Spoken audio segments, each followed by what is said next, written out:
बिस्मिल्लाहिर्रहमानिर्रहीम। अस्सलाम वालेकुम दोस्तों, मैं हूं कमरान। आज की इस वीडियो के अंदर मैं आपको सिखाऊंगा कि अगर कस्टम फील्ड के अंदर अगर यहाँ ऐड फील्ड पे आते हैं तो यहाँ आपको डबल नज़र आ रहा होगा application time, twice a time है। ये वो ऑप्शन है जो मैंने ख़ुद से इसके अंदर क्रिएट की थी। मैंने, अगर आप मेरी प्रीवियस वीडियो देखते आ रहे हैं तो मैंने डेमो के ऊपर एक सिलेक्शन रखी थी कि जब भी डेमो पे पहुँचे तो ये पॉपअप अपीयर हो जाए, ताकि पता चल सके जो एप्लीकेशन है वो उसकी टाइप कौन सी है, डेस्कटॉप एप्लीकेशन है, मोबाइल एप्लीकेशन है, ये मल्टी प्लेटफॉर्म के लिए एप्लीकेशन तैयार हो रही है। अब ये ट्वाइस अ टाइम यानी कि मल्टी टाइम एप्लीकेशन जो ऑप्शन है अपीयर हो रही, ट्वाइस अ टाइम आप कह सकते हैं इसको, अपीयर हो रही। मैं चाहता हूँ कि ये सिंगल टाइम अपीयर हो, तो आप कैसे इसको सॉर्ट आउट करेंगे? आपने यहाँ से सीआरएम सेटिंग पे आना है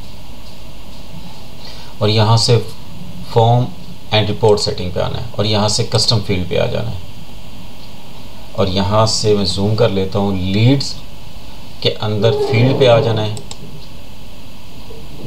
और यहाँ से आप देख सकते हैं कि twice a time application type है। आप यहाँ से एक को सिलेक्ट करें और यहाँ से इसको डिलीट कर दें और यहाँ से इसको ओके कर दें।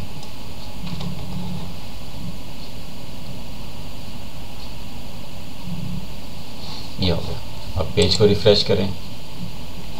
अब वापस मैं लीड पे आता हूँ। अब अगर मैं डेमो पे क्लिक करूँगा तो ये सिंगल टाइम अपीयर होगी, अब मल्टी टाइम नहीं अपीयर होगी।